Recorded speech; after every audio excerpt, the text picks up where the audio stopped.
আসসালামু আলাইকুম। অনেকদিন পর আপনাদের জন্য একটা হেলদি রেসিপি নিয়ে আসছি। তো চলেন দেখাই। প্রথমে দিয়ে দিলাম পেঁয়াজ, টমেটো, ক্যাপসিকাম, কাঁচামরিচ, ধনিয়া পাতা, লবণ। আর আমি কোনো রকম মশলা ব্যবহার না করে একটা সাদে ম্যাজিক মশলা দিয়ে দিলাম। এগুলোকে একটু মিক্সড করে নিচ্ছি। দিয়ে দিলাম দুটো ডিম। সর্বনাশ।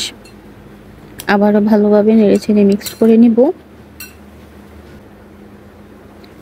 2 টেবিল চামচ ওটস দিচ্ছি।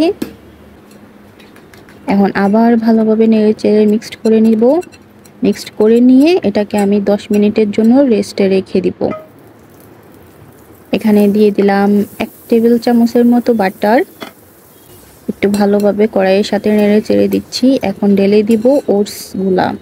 ডিম দিয়ে যে ওটসটা মিশিয়ে রেখেছিলাম সেটা ভালোভাবে একটু কড়াইয়ের মধ্যে ছড়িয়ে দিচ্ছি যাতে তাড়াতাড়ি কুক হয়ে যায়। এখন ঢাকনা দিয়ে ঢেকে দিব 2 মিনিটের জন্য।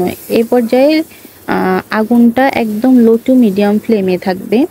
এখন উল্টিয়ে দিচ্ছি। দেখুন খুব সুন্দর করে একটা সাইড ভাজা হয়ে গেছে। এখন আবার ঢাকনা দিয়ে ঢেকে 1 মিনিটের মতো রাখলাম। দেখুন খুব সুন্দরভাবে ভাজা হয়ে যাচ্ছে। ব্যাস রেডি।